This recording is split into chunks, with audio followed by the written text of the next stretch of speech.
Hello, Poisonees. This is a special release of one of our Patreon episodes while Nick and I recuperate, rest, drink heavily during the break between Season 4 and Season 5 in May 2024.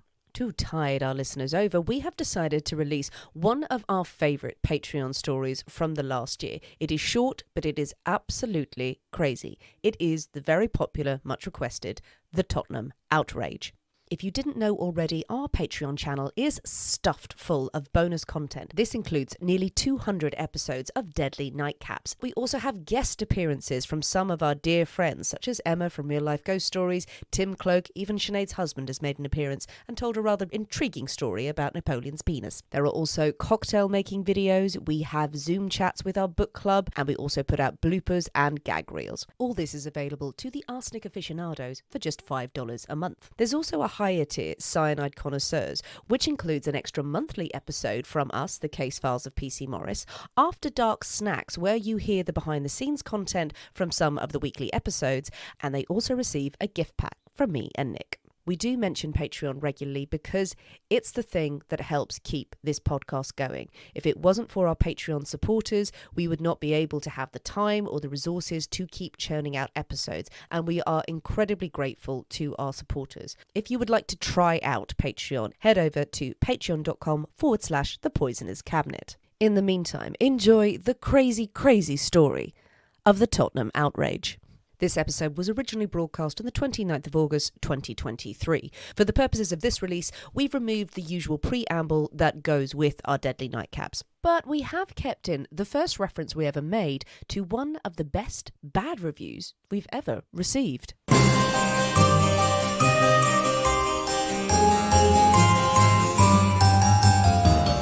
Marvellous. Anything or anyone you would like to poison this week? No, you're fine. No. I was going to poison a person who left us a bad review, but then I've now decided I'm now actually going to put this bad review on all the t-shirts because I just love it. I think it's absolutely brilliant. Absolutely brilliant. Tell the lovely people we did get a one-star review. It's not often. We got 1 star. We'll see. Yeah, we did. It happened. And if you don't like it, fair enough. Absolutely. Yeah, someone from Australia, I believe, actually wrote 0 stars, but you can't give things 0 stars, and the whole review is waffle delivered by fools, which I think is brilliant. I am entirely delighted by that review. I'll take that any day. It's accurate. It's made me chuckle for 2 days. Delivered by fools. Delivered by fools should be our autobiography, I fear. Yeah, love it. So it's great. So get rid of that sort of your loved ones are trying to kill you. None of that malarkey. It's now delivered by fools. Excellent. Would you like some waffle delivered by fools? I would love some waffle. Absolutely. Yeah. Let's have some waffles. But brilliant. Let's start. Come on, you fool. Yay. Let's start with a story. Well, this week, my friend, we have a heist. Ooh. A heist. Yes, a dramatic one. Now, it's not without its share of tragedy, but it's also with a very big share of complete and utter stupidity.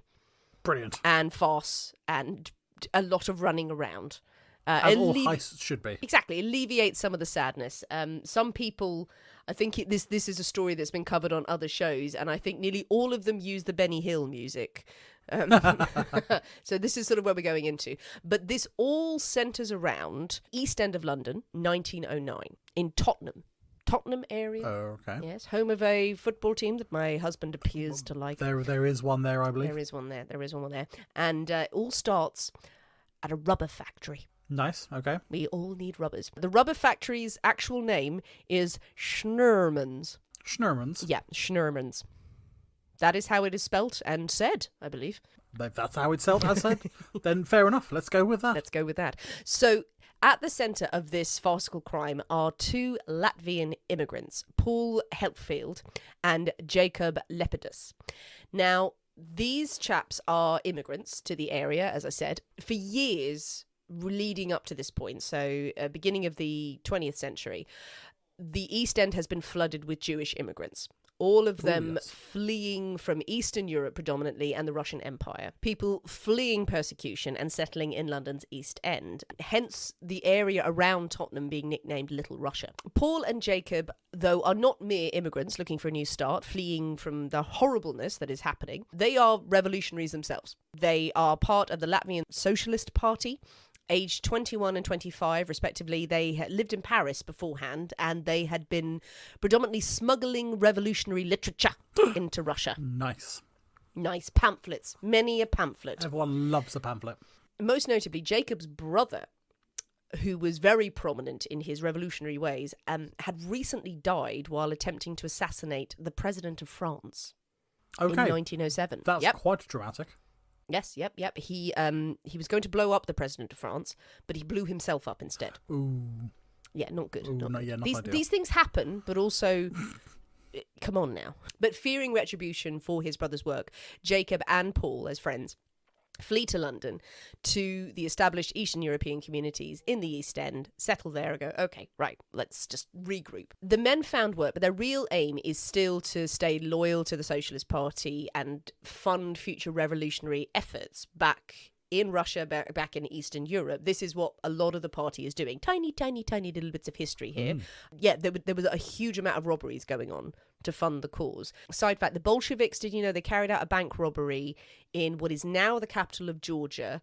In 1907, it left 40 people dead and 50 people injured. Oh, gold. Yeah, it was massive. Yeah, but these are bloody attacks to go, no, get all the money that we can. So the Bolsheviks, not fucking about. No, indeed not. They're fairly serious folk. Famously. Yeah, their slogan, not fucking about. They sort of rethought that, going, maybe we should have something a little bit more sort of rising for the people. No, we're not fucking about, mate. Not fucking about in Cyrillic, so it looks cool. Lenin was like, not sure. Stalin was all for it. Yeah. Jacob and Paul, now in London. They decide they are going to carry out a robbery, and they're going to do it at Paul's place of work, the Schnurman's rubber factory. Okay. Yes. What they're going to try and do is not steal all the rubbers. Okay. No. I am also assuming that they made rubber tyres, not just tiny erasers. Thinking probably not school erasers, yeah. There's nothing to say that they didn't make those too, though. And that wasn't how the fortunes were made. Yeah, potentially more industrial purposes, I have imaginings. I mean, you have your dreams, I have mine. This is true. But they are not going to steal all the rubber. They're going to steal the wages, the weekly wages. That would make sense. Back then, you will have an employee go to the bank, bring the wages, everyone gets paid, they go away. There's no bank transfers back then. So on the 23rd of January, 1909, the two men lie in wait outside of the factory. Office boy Albert Keyworth, who's 17 years old, and the company's chauffeur, a man named Wilson, have gone, as they do every single week at the same time, to the bank, and they're returning back to the gates, and Albert has a big sack of money. At the time, £80 in gold, silver and copper coins. So pounds, shilling, pence, things.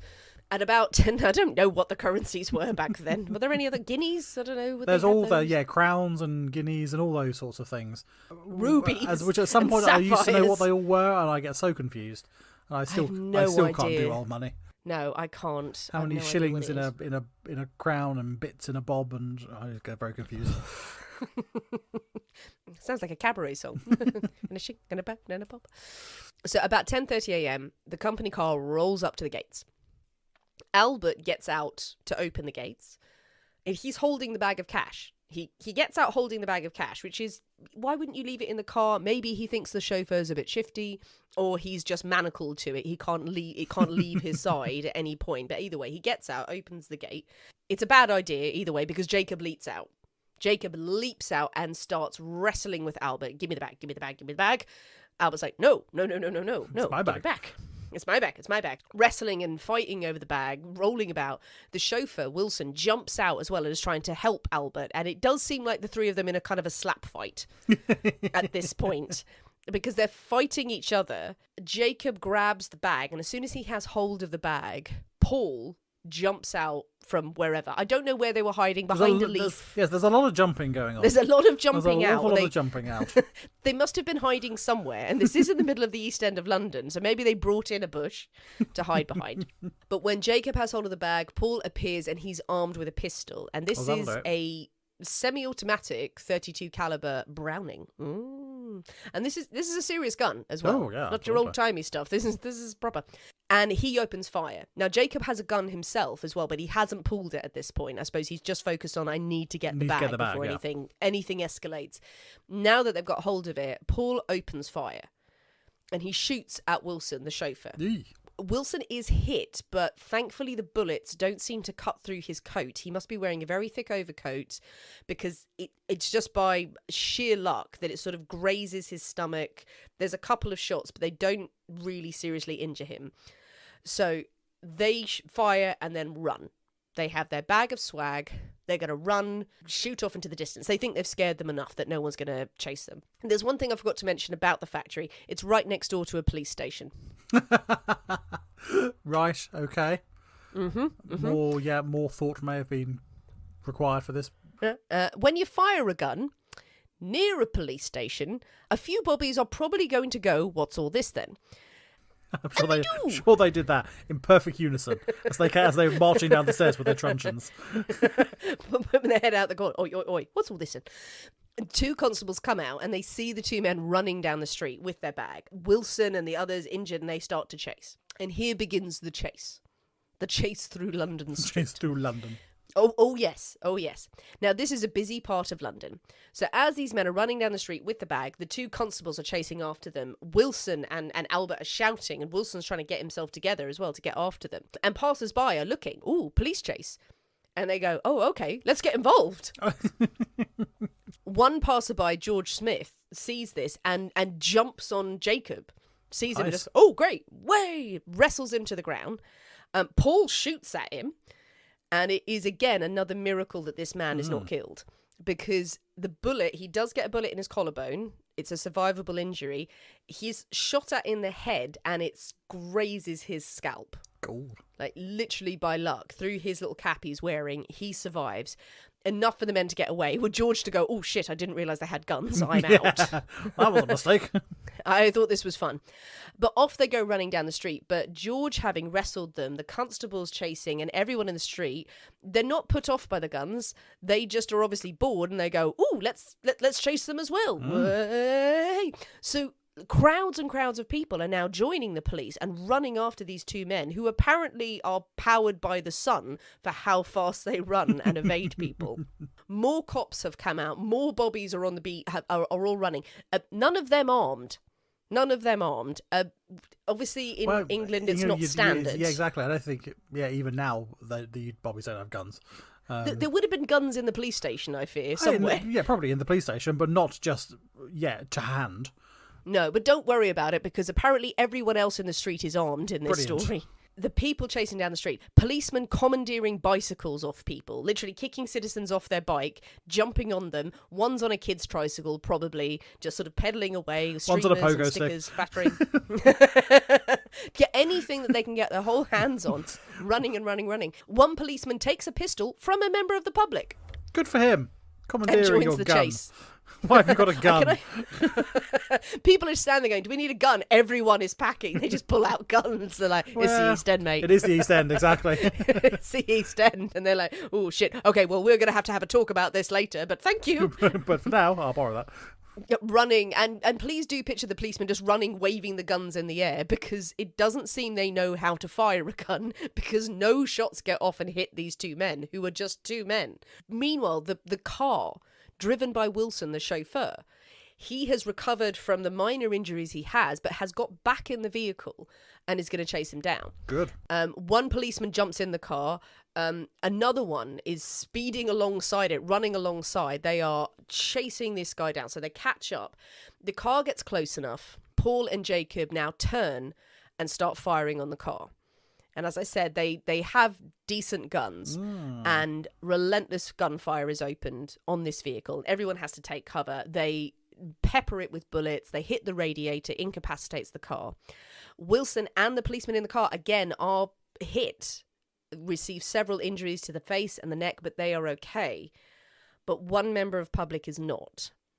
And very sadly, it is a 10-year-old boy. A 10-year-old boy was delivering bread. Always an innocent bystander.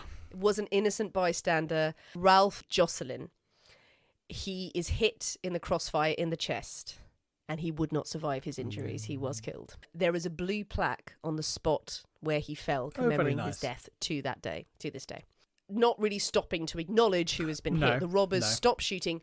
They flee into Tottenham marshes.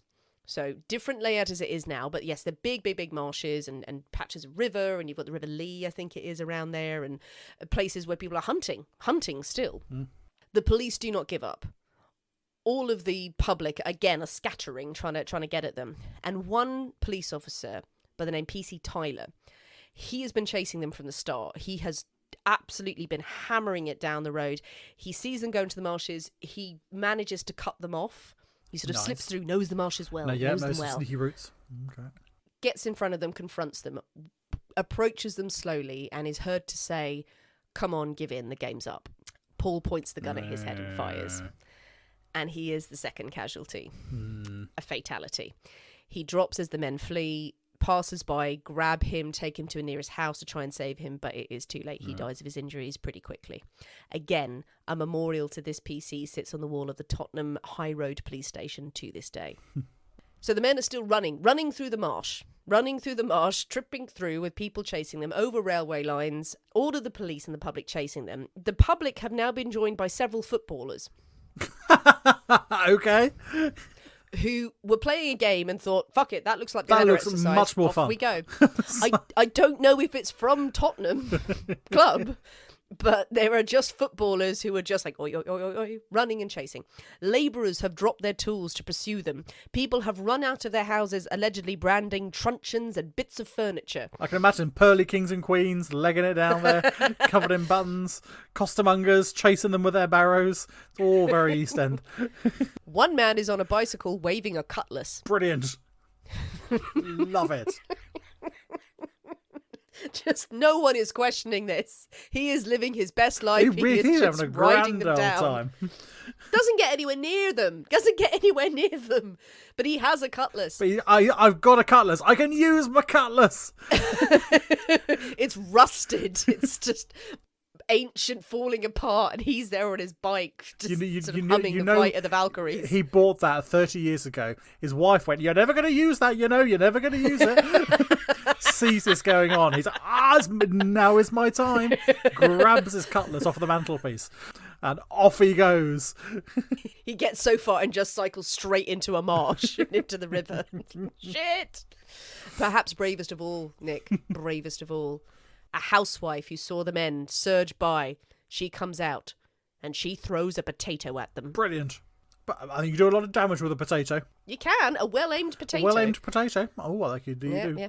You're quite the I don't injury. know if it was cooked. I don't know if it was a new potato or a baked potato. I don't know the size, but everyone knew it was a potato. Right. One group who doesn't help at first, that you really think would, are the duck hunters in the marshes, who have fucking guns. Who are standing there with shotguns. Mainly going, get out of the marshes. You're scaring the ducks. Well, they're probably thinking you've scared all the ducks up and they're too busy shooting at the ducks. Like, we've got bigger problems here. The police had at first said to the duck hunters, shoot those men. And they're probably wisely going, no. Yeah. Are you really a police officer? Yes, you're sitting on a bicycle with a man waving a cutlass. I imagine We're not sure. There's a policeman going, sort of, get on backseats on the bike. On a tricycle. Just footballers going, shoot those men. But then the duo start shooting at the duck hunters and they go, that's really not on, and that's then not start on at all. firing guns. They're up on a bridge at this point trying to get across the marshes and just shooting back at the public. Duck hunters shooting off their shotguns. Still nothing hits them. As they kind of get across a series of bridges and bits of the marsh and everything to evade people, they're being very wily. The duo now decide they need to try and get on a vehicle to get away. Wise. Mm-hmm. They need to, they're running, they're getting tired. It's working, but it can only last so long. So through the canals, more bridges, then they manage to jump on a tram. Okay. A tram. Not the speediest of getaway vehicles. No, it goes in one direction. And also, really. Quite prescribed where it's going to go. Yeah, they jump on with their guns. Everyone jumps off. Yeah. All the passengers jump off. The driver leaves his post and runs upstairs of the tram onto the upper deck and hides. And the two are downstairs going, come back, we don't know how to drive a tram. and I think Jacob is up there with a gun pointed at the driver going, get down here and drive this tram. And he's like, no, I'm not driving the tram. And then Paul is just fiddling with the levers and they manage to get it moving. I don't know how fast this tram is going, but they get it moving. Outside, one policeman has got on a horse and cart. Brilliant. And he is charging down the tram, whipping, cracking, triumphant, hair ablaze, shirt open. He gets alongside and he has a clear shot, and Paul just shoots the horse in the head. Oh. And the cart overturns. I think the horse may have survived, but it's enough for the horse to go, oh fuck. And then Yeah, probably. car overturns. So like, okay, right. The rest of the police think, right, we need to beat them at their own game. We'll get our own tram. How this works, I'm not sure. They've obviously gotten ahead of them enough that they get on a tram that is on the same track and is coming back, like a return tram. So the police must have overtaken them and quite far ahead. I think that's the way it's written, like it's the return tram. But I don't know what that was going to accomplish. Were they going to try and ram it? Or just block the path so the tram couldn't continue no further. That's what I assume. If it was on another track, then they was hoping to get level or something. A full broadside as the tram goes past. Police officers swinging from tram to tram as they try and that guy with the board cutlass tram is there. Yeah, exactly. He's having a grand old time. The sword between his teeth. 40 police officers get on this tram. 40 just running onto this tram. So yeah, they all pile in, start hurtling towards the other tram. The criminals on board, Paul and Jacob, going along. The driver has a stroke of genius where he says to them, while still not driving the tram, he says, I'm just going to let you know that when we turn the next corner, there's a police station there. So, and the guys go, oh my God, and jump off the tram because they don't really want to drive alongside a police station. Fair enough. Had no idea about the tram full of police heading towards them. Again, I like to think they were running off and the tram of policemen just like passed by them going, shit, stop. How do you stop this thing? So yeah, half the police are trying to get off that tram now. The duo commandeer a horse-drawn milk float. Nice. Shooting the driver. He survives, he's okay, but they just shoot at him and they ride off. They're on this milk float for all of a few minutes before, in their haste, they take a turn too quickly and the car overturns. Oh, God. Did not plan that out. So they career off the road, jump up, look around, there's a delivery cart. And they go, okay, we'll get on this delivery cart. This is our road to freedom, with another horse drawing it. And they set off and don't realise the brakes are on the cart. It was moving very slowly, so off they go. And the horse is really, really struggling. The horse is knackered. They have to get off because the horse stops moving. It's actually like, I think the horse may die from exhaustion in this, but the horse is spent. It's like, I can't do this anymore. They've moved 5 feet. And they've gotten off this now, how many vehicles it is. The police probably watching by now, like, this is fun. And the men go, fuck it, we're back to running. Running was working. Yeah. Let's do that. They continue to run and they're exhausted by now. The crowds are obviously tagging in and out. More people are still chasing them. Okay. Some sort of relay race. A lot of them race. have gone home by now. Sort of bored. Yeah, some of them picked up the potato and gone, oh, this will be a nice dinner. But the men are exhausted. This is approaching 2 hours now of this chase. They find themselves hemmed in on a footpath by the river, which has a 6-foot fence, to the point where they have to get over this fence. They can't turn back because the crowds are behind them. Jacob pulls himself over the fence, but Paul says to Jacob, I can't do it. I'm too tired. I'm not going to make it. I'm not going to get over. You go. Save yourself. Run, be free, my brother. Swag. Jacob does run. He listens to him and runs off. The police arrive and Paul puts his gun to his head and fires. God. I'd rather die. He is still alive when the crowd wrestles the gun from him and he is taken to hospital. He would die there several days later from his injuries. His injuries were not so severe. I think it was likely that he died in hospital also from meningitis.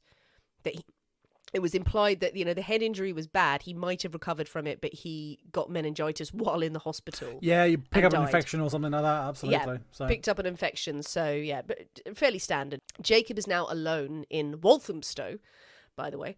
He's run there. An ungodly place.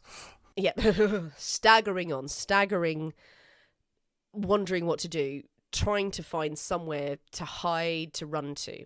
And he comes across a small cottage called Oak Cottage. He sees a woman standing in the garden and the front door is open, and she has come out because she's heard all the police whistles and gunfire. Like, what the hell is going on? Has come out, drying her dishes, drying her hands.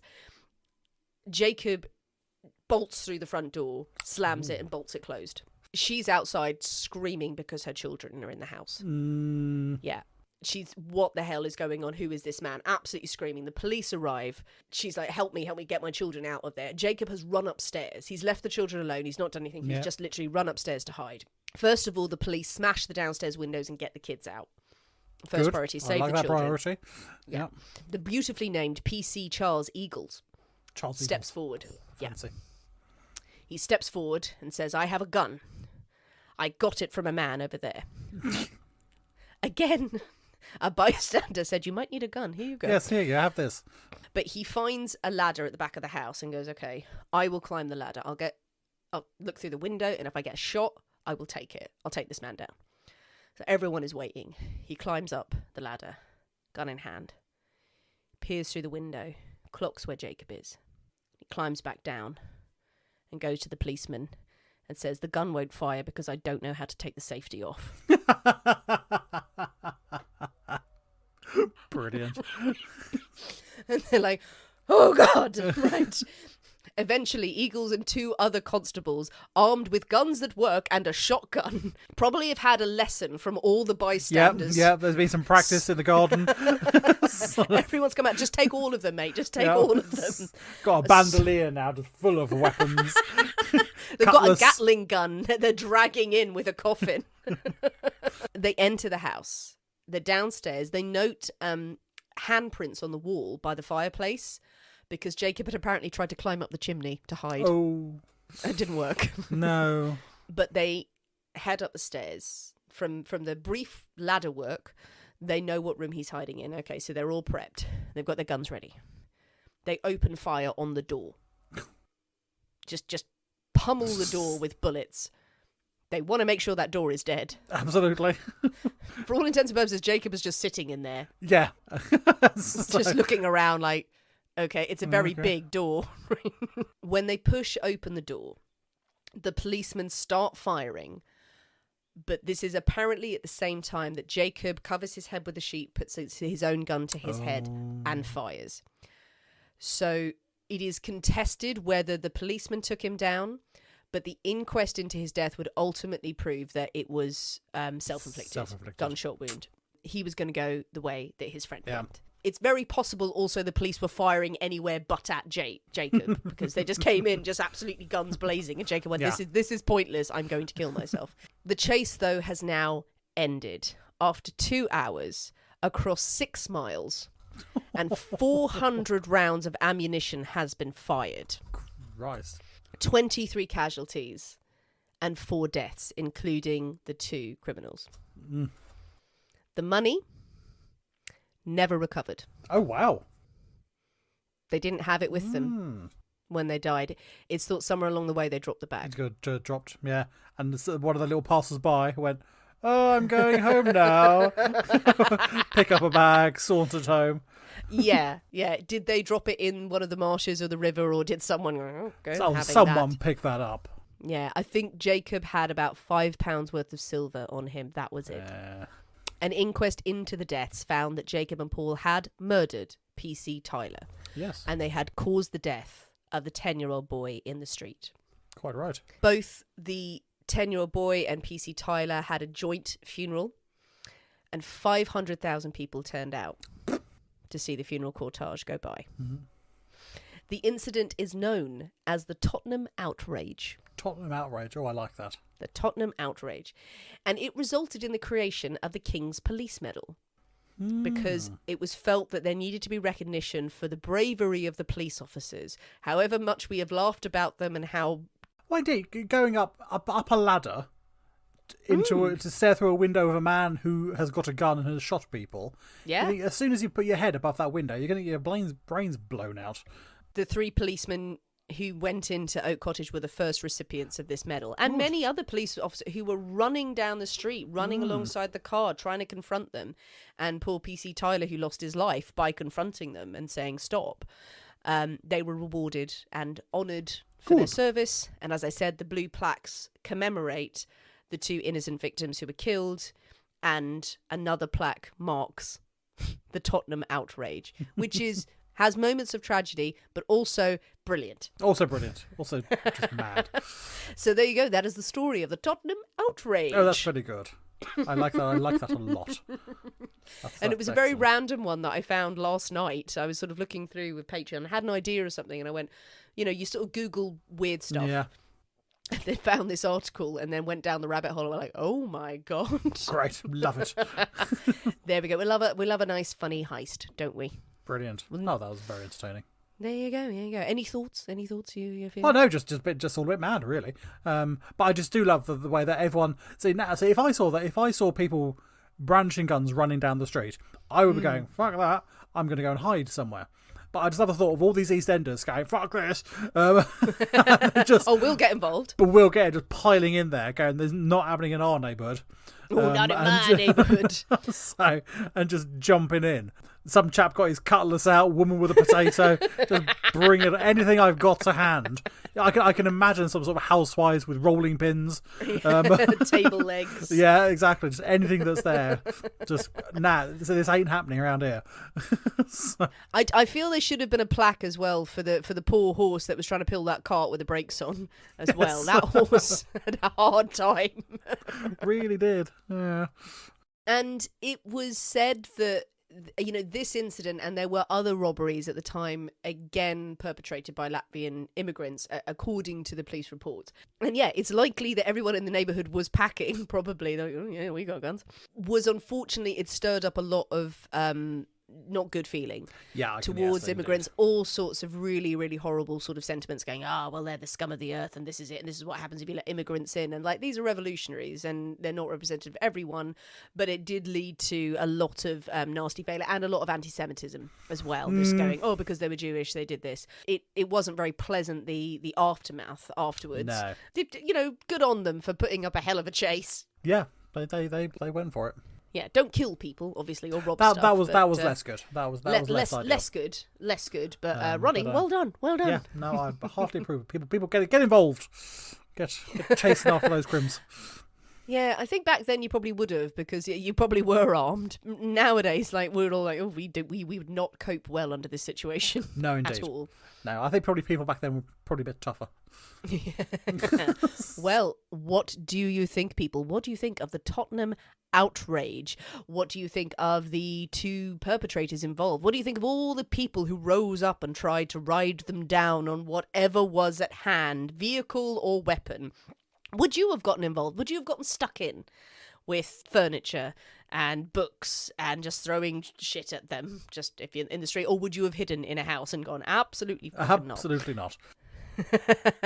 Tell us what you think. Jump on the comments of this episode, share your thoughts, your feelings, your ideas, and make sure that you send us more suggestions of stories, whether they are heists, whether they're crazy capers and crimes, whether they're straight up murders, or anything else you fancy, really. And send us your recipes for waffle. Yes, absolutely. Yeah, we love some waffle. Love a bit of waffle. And fresh designs for the t-shirts, actually, for all the paraphernalia of what we are. Delivered by fools. Waffle, waffle, waffle, delivered by fools. Delicious. Brilliant. Delicious. If you haven't already, please do counter with a 5-star review if you feel so inclined. And no shade, as ever. We shouldn't have to say there's no shade. If people don't like the show, they don't have to like the show. Absolutely. It's not great if people leave you the bad review, but like, everyone's entitled to their opinion. So but if you're going to leave a bad review, leave a good bad review. Yeah. But credit to that person, actually. Indeed. So yeah. Thanks for listening, guys. We'll see you next week for more Deadly Nightcaps. But in the meantime, keep drinking, keep talking about poison, and remember, your loved ones are trying to kill you. Boys.